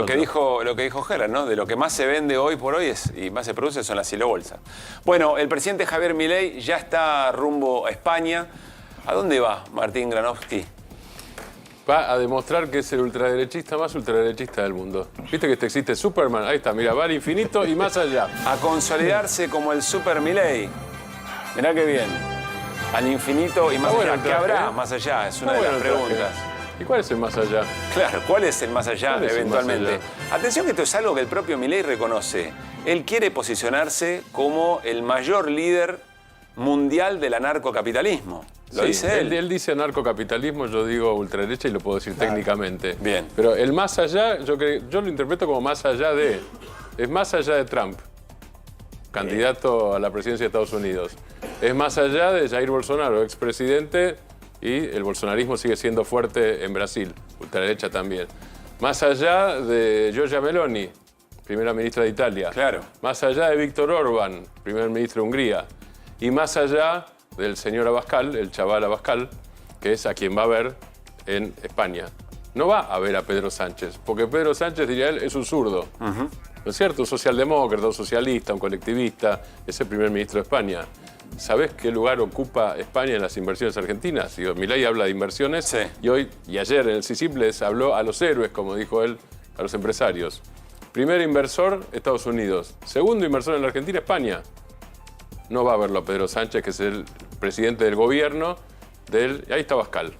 No es Pedro Sánchez, es Abascal. Este es el afiche. Abascal es el jefe de Vox. Claro, este jefe de Vox, casi 50 años. Esta es la invitación al Vox Fest, podríamos decir, donde va a asistir Javier Milei y donde quiere posicionarse, insisto, como líder de la ultraderecha. Vox, aclaremos, en el es la mundo. ultraderecha española. Es muy de las ultraderechas mundiales. Digo, hay algunas cosas que son comunes. Ahí está, fíjate, domingo 19 de mayo, que es este domingo. Y si subimos un poco, ahí está, viva el 24 y hay un textito abajo. El textito abajo es contra los zurdos. No lo dije yo, lo dice el texto de convocatoria al que va el domingo Javier Milei en la reunión con Vox. Javier Milei con Santiago Abascal. Exactamente. Viva 24, domingo 19 de mayo. Ahí está. Bien, pero es para alejar a los zurdos. Eso dice ese cartel que se está propagando en España. Vox es lo más parecido a Milei, porque es el Estado delgado, como dicen ellos, el Estado delgado, el desprecio a lo que ellos llaman el marxismo cultural, que es la ideología de género, o en todo caso la perspectiva de género. Ellos dicen ideología porque no es una ideología, la perspectiva de género, el estado de bienestar, la educación pública, la salud pública, la distribución de la riqueza, exactamente, gracias Irina. Eso es Vox y eso es Milei. Son lo más de las ultraderechas mundiales, son lo más parecido. Porque Trump es proteccionista, por ejemplo. Trump es proteccionista. Bueno, va a ser interesante escuchar el domingo al presidente de la Nación a ver de qué manera se desempeña aquí, porque seguramente también allí va a mostrar cuáles son sus intenciones. Le importa mucho a Milei el modo en que es reconocido en el mundo, casi con una pulsión de rockstar en algún Es como lo de Davos, sentido. Pablo, ¿te acordás? Claro. En Davos que decían, no lo vio nadie. Digo, hay una cosa para tener en cuenta con estas propagandas de Milei. Elon Musk generó en inglés un discurso en inteligencia artificial de Milei en Davos y generó 200 millones de visualizaciones. Hay una maniobra ahí. Hay negocios y además hay propaganda. Gracias, Martín. Irina, contanos del escándalo de la jueza en La Rioja, que no sé si renunció, si fue suspendida, si le echaron por pedir una coima de 8 millones de pesos. Quiso renunciar, todavía eso está en veremos.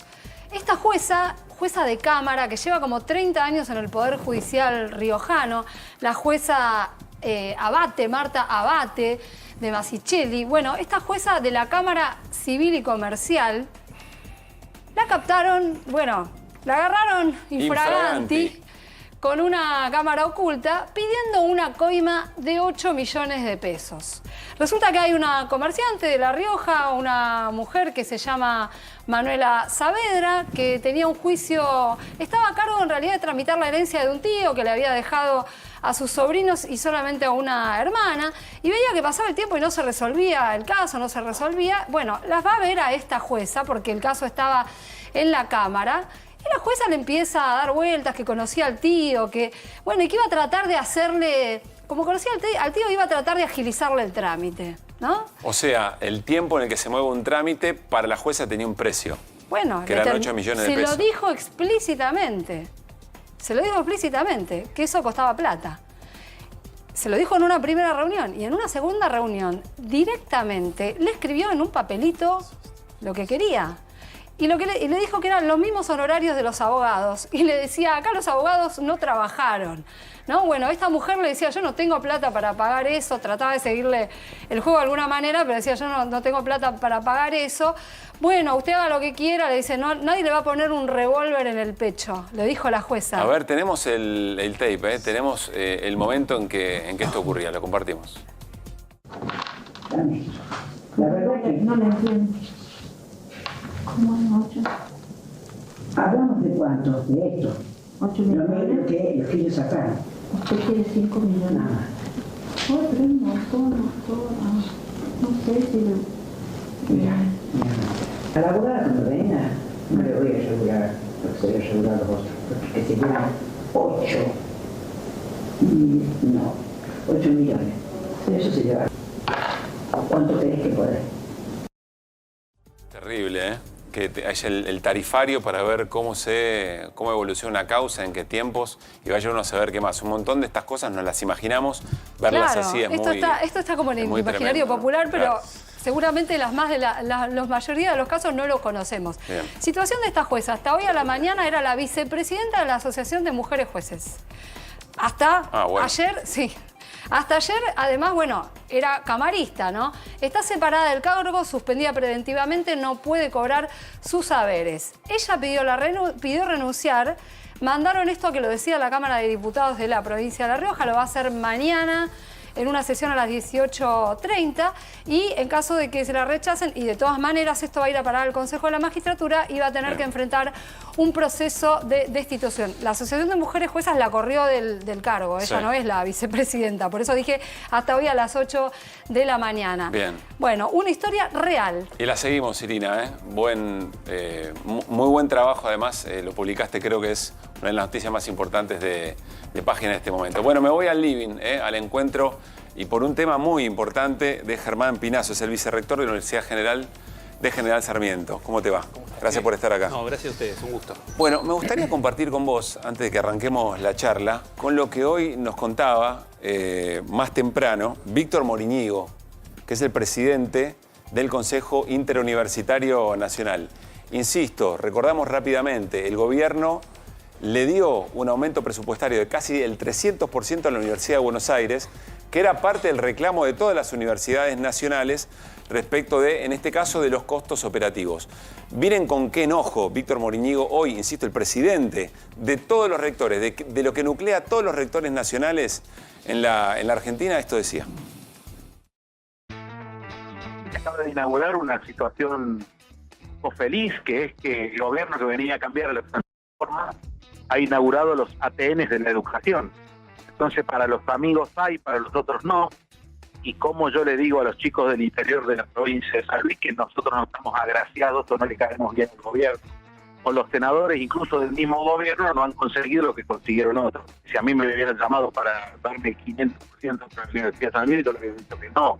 Yo lo que creo que va a pasar es que mañana, pasado, va a salir en la resolución de la Universidad A, de la Universidad B, de 5 o 6 universidades, va a seguir dividiendo, no. Quizás mañana sale un aumento para la Universidad B y me sacan a mí en todas las redes y seré el área expósito del sistema universitario y me agregarán a mí. Digo, uno sabe que esto puede ir. Con el estado de ánimo que estoy y la calentura que tengo, tendría que contestar esto. Sería un hermoso desafío hacer una marcha en el segundo semestre sin la UBA, a ver si la UBA fue realmente el motor de la movilización o fueron estudiantes, egresados, universidades, trabajadores, gente común. Yo creo que nos sorprenderíamos varios. Bien, dice una marcha para el segundo semestre, estaba ahí mal el subtitulado.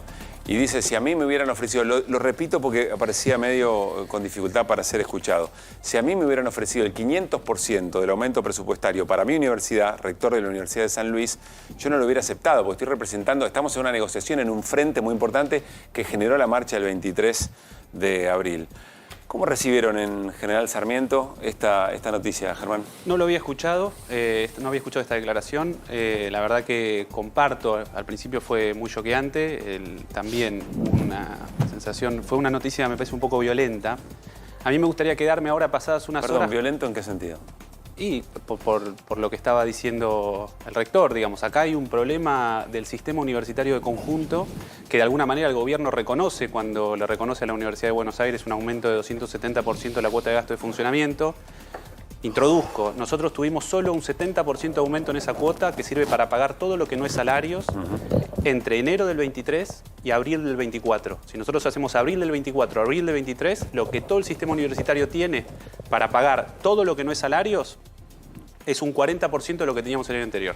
Entonces, encontrarnos con que hay una transferencia discrecional a una sola universidad de 270% es una noticia violenta, por muchos motivos, digamos, ¿no?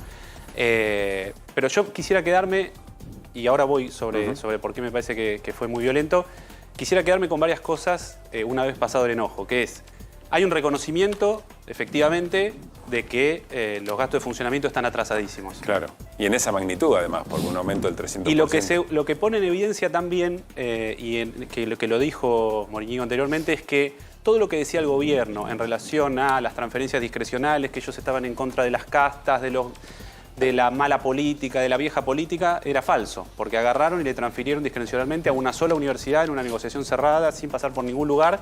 Y acá me parece que hay un punto que es central, que es que a las universidades nacionales el presupuesto nos crea el Congreso Nacional y nos fija el presupuesto del Congreso Nacional. Lo que está haciendo el Poder Ejecutivo es, en un contexto donde no se ha podido votar un presupuesto nacional y el Congreso no ha podido votar un presupuesto para las universidades, es ampararse en la prórroga presupuestaria, que es una cuestión institucional de la Ley de Administración Financiera del Estado. Cuando no se aprueba un presupuesto, se prorroga el presupuesto del año anterior, se prorrogan todos los créditos presupuestarios del año anterior y en un año de mucha inflación, claro, eso obviamente no alcanza para casi nada. Licuadora. Lo que hace el gobierno es, amparándose en ese vacío, esa especie de vacío que hay en la Ley de Administración Financiera, hacer uso de una facultad que no debería tener, que es establecer el presupuesto de las universidades nacionales y hacerlo del peor modo posible. Hacerlo del modo que decía que no iba a hacer, que decía que venía a combatir, que es dárselo a alguien en relación a algún tipo de negociación que nosotros no conocemos. Digo negociación, la verdad que me baso sobre todo en el comunicado que sacó, que me parece que es realmente escandaloso, el bloque de senadores de la Unión Cívica Radical, diciendo que, por dos motivos es escandaloso, diciendo que el aumento a las universidades nacionales, y cito, se produce en el marco de la negociación por la ley Bases. O sea, está reconociendo que el Poder Ejecutivo Nacional hace un uso discrecional de los fondos de las universidades a cambio de una negociación por la ley Bases que no tiene nada que ver con el presupuesto de las universidades, con la autonomía universitaria, con la división de poderes, con el rol del Congreso Nacional. Lo está diciendo un bloque de senadores de un partido que se jacta de ser institucionalista y ser republicano. Y cuando dice además, y por eso también es que es violento, dice las universidades nacionales es una cosa de... No sé qué otro calificativo usar, pero la Universidad de Buenos Aires es una universidad importante, yo soy un orgulloso egresado de la Universidad de Buenos Aires, pero no es ni el 20% del universo de estudiantes del país.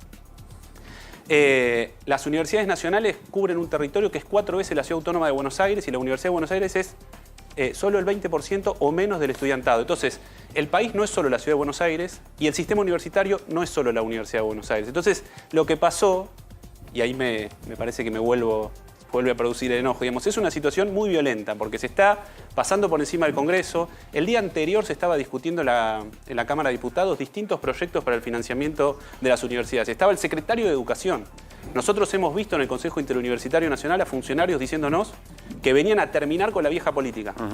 Y nadie se enteró, en ningún lugar apareció que estaban discutiendo un aumento que no tiene ninguna justificación con una sola universidad que no representa de ninguna manera el conjunto del sistema universitario. ¿Cuál crees que es el objetivo del gobierno acá? Bueno, yo me remito a... Quisiera no excederme en cosas que no conozco, pero el comunicado de la Unión, del bloque de senadores de la Unión Cívica Radical es muy transparente, digamos. Y a mí, una cosita más quería decir, discúlpame. El Consejo Superior de la Universidad de Buenos Aires ayer votó con varias abstenciones y con varios discursos de decanos que me parece que es interesante rescatar, votó terminar con la emergencia presupuestaria, ¿no? A raíz de este aumento de la cuota de gasto de funcionamiento. La cuota de gasto de funcionamiento es muy importante para el sistema universitario, pero la emergencia presupuestaria y esta gran movilización que hubo, donde yo coincido con el rector Morínigo, que no se explica por la Universidad de Buenos Aires, fue una marcha federal y fue una marcha enormemente multitudinaria, basta ver cómo estaban detonadas las estaciones de trenes de las universidades de todos lados que estaban acercándose al Congreso de la Nación.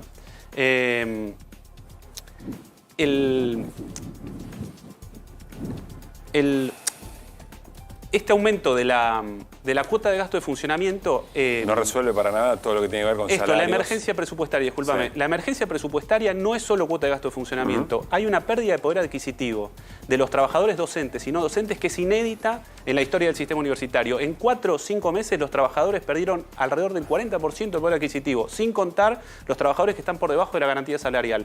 Hay subejecución, discúlpame, de becas Progresar, subejecución inédita en infraestructura. Todo eso es la emergencia presupuestaria. Entonces, cuando un Consejo Superior dice que a raíz de esta transferencia unilateral va a levantar la emergencia presupuestaria, yo soy un trabajador universitario y yo digo, bueno, pero ¿y los salarios de los trabajadores universitarios? ¿Quiénes dan clases? ¿Quiénes hacen el mantenimiento de las aulas? ¿Quiénes abren los módulos, los campos, los trabajadores no docentes? Hay un levantamiento de la emergencia presupuestaria que, sin meterme en asuntos de otra universidad, me parece del todo inoportuno. Entonces, digo, volviendo a lo del principio, me parece que lo que pasó y que el enojo que expresaba Morínigo tiene que ver con todo esto. Fer, ¿tenés pregunta? Sí, por lo que me han comentado profesores de las universidades porteñas, se ve una baja por el clima económico de alumnos con respecto al año pasado. Ustedes tienen una universidad que es del conurbano, que está más afectado todavía. ¿Qué están notando con respecto al año pasado? Nosotros tenemos más alumnos. Nosotros tenemos alrededor de 1000 inscripciones más que las que teníamos en el primer semestre del año anterior. Es algo muy curioso. Generalmente cuando hay procesos de recesión económica, quizás hay algunos y algunas que toman la decisión de retomar o estudiar, o retomar los estudios, o dedicarle un poquito más de tiempo a los estudios. Y ahí, perdón que haga énfasis sobre esto, digamos, pero con la creación de universidades en el conurbano en los últimos 20 años se triplicó el número de egresados en el área metropolitana de Buenos Aires. Y si uno ve el 40% de personas de menores ingresos en el área metropolitana de Buenos Aires, casi se quintuplicó el número de egresos, digamos, ¿no? Entonces, cuando uno habla del sistema universitario, cuando uno habla de emergencia presupuestaria de la universidad pública y del sistema universitario público, está hablando mucho más que la Universidad de Buenos Aires. Entonces, el comunicado de los senadores de la Unión Cívica Radical, esta negociación y este aumento unilateral, no es el problema, digamos, hay muchas universidades que tienen hospitales, digamos, ¿no? No, es algo totalmente discrecional que está mal por donde se lo mire, digamos. El panel tiene más interrogantes. A ver, Martín. ¿Cómo estás? En la Universidad de Buenos Aires hay 3 facultades, ya son 3. Yo al principio del programa dije una, que era Filosofía y Letras, pero son 3, hasta donde me consta, que están en contra de que la UBA se corte sola, que la Universidad de Buenos Aires se corte sola. Son entonces Filosofía y Letras, Ciencias Sociales y Ciencias Exactas. Los 3 dicen o todas las universidades del país juntas o ninguna. ¿Tuviste contacto? ¿Tuvieron contacto? ¿Están en contacto con ellos? No, tuve la suerte de ver las intervenciones ayer en el Consejo Superior y en distintos medios de comunicación, particularmente de la decana de Ciencias Sociales, vi de Filosofía, compartí acá con el decano de Exactas y vi sus intervenciones. Me parece que, digamos, han tenido un acompañamiento a todo lo que fue este reclamo colectivo por la universidad pública. Me parece que es muy saludable. Pero así como te digo eso, me parece que lo del Consejo Superior de bajar la emergencia presupuestaria es muy problemático. Es problemático, vos decís, se corta solo, pero el problema además es que la emergencia presupuestaria y el reclamo que nosotros hacíamos, que toda la sociedad hizo, porque una cosa muy importante es que no es un reclamo del derecho individual de quienes habitamos la universidad. El derecho a la educación superior, digamos, es el derecho que tiene toda la sociedad a tener mejores profesionales en el futuro. Entonces el reclamo y esa movilización gigante que hubo, que yo no recuerdo otras tan grandes, digamos, era un reclamo de una emergencia integral. Las becas Progresar se ejecutó el primer trimestre de este año, la mitad de lo que se ejecutó el año anterior. Infraestructura se ejecutó apenas el 2% en términos reales. Entonces, no puede haber un levantamiento de emergencia presupuestaria, independientemente de que además es un levantamiento de la emergencia presupuestaria que como símbolo político es muy inoportuno, digamos, ¿no? En el día siguiente al que el secretario de Educación y que la Cámara de Diputados está discutiendo un presupuesto. Yo repito, acá hay un avasallamiento sobre lo que es una atribución del Congreso Nacional. Es el Congreso Nacional el que debe fijar un presupuesto, no es el Poder Ejecutivo. Irina. ¿Cómo se está arreglando la Universidad General Sarmiento hasta ahora y hasta cuándo llegan con la plata? ¿Cómo nos estamos arreglando? Y mirá, es muy difícil arreglarse, digamos, porque nosotros en la Universidad Nacional de General Sarmiento, la cuota de gasto de funcionamiento, primero quiero hacer énfasis en eso, en la cuestión salarial, una pérdida inédita. Y la gente que está por debajo de la garantía salarial en universidades del conurbano, la garantía salarial que es un piso de salario mínimo. Si el salario de convenio está por debajo de la garantía, hasta que el aumento paritario llega a la garantía, ese docente no cobra aumento. Como la garantía está congelada, hay muchos docentes que tienen poca antigüedad que no cobraron ningún aumento de diciembre. Después, los gastos de funcionamiento a nosotros nos permiten desde pagar la luz, que se triplicó o casi se cuadruplicó, hasta los alimentos. Nosotros tenemos un jardín maternal, una escuela infantil, una escuela secundaria, becas, mantenimiento del campus, programas científicos, cultura, que todo eso hemos tenido que ir recortándolo. Nosotros fueron haciendo recortes de todo y hemos pedido, por ejemplo, a la provincia de Buenos Aires la asistencia alimentaria para el jardín maternal, porque acá hay un doble discurso que es, repito, muy violento. Se dice, el sistema universitario necesita más egresos. Yo quiero dar un numerito más, espero no aburrir con los números. Argentina gasta en términos de PBI en educación superior menos que Chile, menos que Brasil y menos que Uruguay. Y tenemos la tasa de matriculación más alta de América Latina. Se dice, son bajos los egresos. Fenómeno. Yo acabo de decir, la creación de universidades en el conurbano quintuplicó los egresos en el 40% de los deciles de menores ingresos. Nosotros en la Universidad Nacional de General Sarmiento y muchas universidades del conurbano necesitamos construir dispositivos de acompañamiento de esas primeras generaciones universitarios como los jardines, por ejemplo. Quiero continuar la pregunta de Irina sobre hasta cuándo les da con lo que tienen. Esa es una pregunta difícil de responder, porque los que trabajamos en la universidad pública no queremos cerrar. La idea de cerrar de un día para el otro no va a ocurrir. Lo que sí está ocurriendo es que la universidad no funciona como funcionaba el año pasado. Ya no funciona. Digamos, hay universidades nacionales que han dejado de dar clases en el turno noche, Claro. hay universidades que han puesto cupos. La investigación se ha paralizado, nosotros teníamos 9 carreras que no hemos podido abrir. La universidad ya no está funcionando. Digamos, que a En la manera en que lo venía decir que haciendo, vamos a cerrar de un día para el otro no va a ocurrir. Lo que está pasando es que se está deteriorando y estamos cada día más cerca de un punto que va a ser irreversible. Yo no puedo poner una fecha y es muy difícil hacerlo. Germán, gracias por haber venido. No, gracias a ustedes. Bueno, voy a volver a la mesa. Me quedo con el enojo que hay, que lo expresaba Moriñigo, que lo expresaba aquí Germán Pinazo también, y a ver cómo sigue. A ver si efectivamente el gobierno va a lograr esa división entre las universidades nacionales con lo que pasó en la UBA. Es un tema que va a seguir y que está directamente vinculado, insisto, con la negociación en el Congreso Nacional de la Ley Bases. Bueno, estamos ya en el último tramo. Quiero reiterar una información muy importante y tiene que ver con que la noticia que nos traía Irina Hauser, la jueza Liberatore levantó la precautelar que tenía suspendido el aumento de subte. ¿Qué quiere decir esto? Que mañana aumenta el subte en los distintos tramos en los que se venía haciendo. Mañana a 574 pesos, está 125 hoy el viaje en subte, pero llegará en junio a 700 o agosto en 757 pesos. Queremos reiterar lo que publicó Metrodelegados, los trabajadores del subte, respecto del aumento tarifario y el correlato con el servicio que se presta en el subte. Aquí lo compartimos.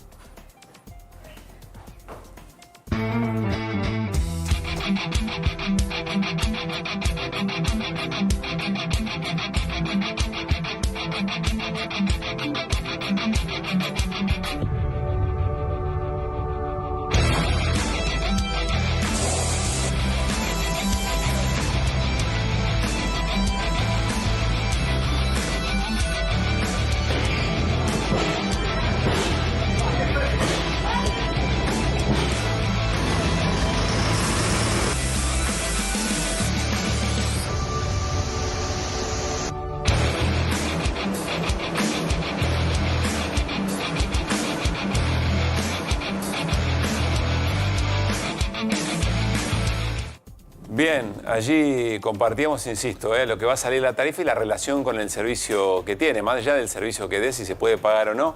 Reiteremos, la jueza todavía tiene que estudiar, como decir, el fondo de la situación. Exactamente, esto no es una decisión definitiva, Claro. ¿no? Es simplemente dejar sin efecto una medida que era precautelar hasta que el gobierno porteño entregara la información acerca de cómo se hizo además todo este cálculo, ¿no? Para poner estas tarifas. Bueno, ahora tiene que estudiar eso, tiene que opinar los denunciantes y tiene que opinar la Fiscalía. Después la jueza va a decir si acepta o no dictar una medida cautelar, es decir, que no está descartada la posibilidad de que se vuelva a suspender, Claro. ¿no? Y que vuelva atrás la tarifa Además, o que haya alguna medida al respecto, ¿no? Pasajeros y pasajeras, laburantes que usan, están mareados también. Tampoco saben cuándo aumenta, cuándo no. Ahora vamos a volver a compartir cuando un cronista del canal le decía, che, ¿saben que mañana aumenta el subte? No, ¿y a cuánto? Ahora lo vamos a compartir. Sí, Fer. No, que justamente que de todas estas charlas que estuvimos hablando de las universidades, me estaban contando que en algunas universidades el personal de limpieza, como no hay aumentos, y los que viven, muchos que viven en el conurbano profundo, digamos, que tienen que tomar 2 o 3 medios, pidieron ir menos días. Piden ir 3 o 4 días. Para no gastar tanto transporte. Porque el transporte los está matando. Entonces dice, mirá, no sé, si no me pueden aumentar, por lo menos hagamos 4 días y nos ahorramos uno y podemos compensar. Y están tratando de ver ese tipo de solución para los sueldos más bajos. Son sueldos que están abajo de la línea de pobreza. Sumo un dato, se suspendió hoy una audiencia entre la UTA y la Secretaría de Trabajo y las cámaras de transporte automotor.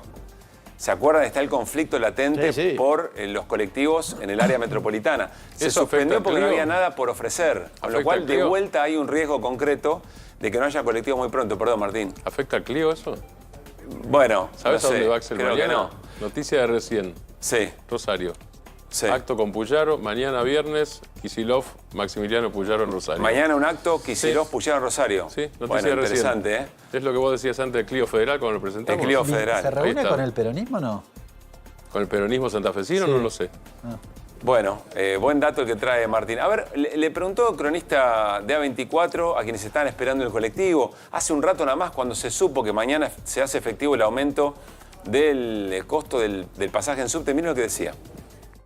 ¿Saben que mañana aumenta el subte? No, ni enterado. No, ni enterado, no somos acá. No son de acá. ¿Utilizaron el subte recién? Sí, sí. Bien, ¿pero lo utilizan habitualmente o no? Sí, cuando andamos por acá, sí. Bueno, ahora, ¿sabés cuánto lo pagaste? Algo de 300 creo que era. 125. Ahí va. ¿Y se va a ir mañana, saben a cuánto? No.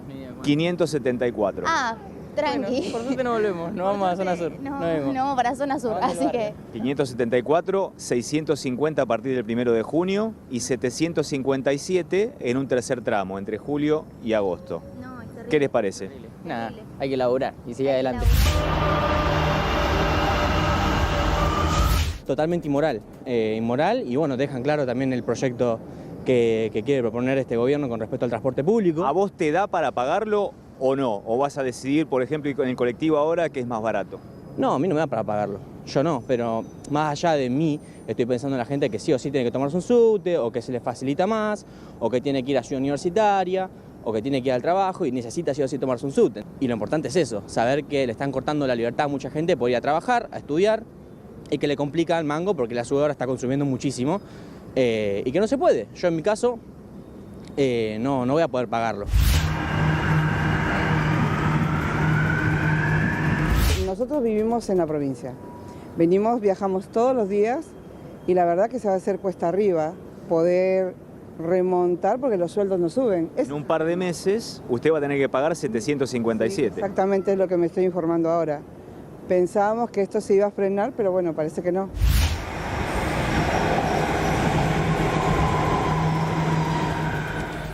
Bien, desconcierto sobre si hay aumento o si no, cuánto va a ser el aumento y lo que mencionaba Fer, ¿no? Lo que cuesta efectivamente ya ir a laburar con los aumentos de tarifas.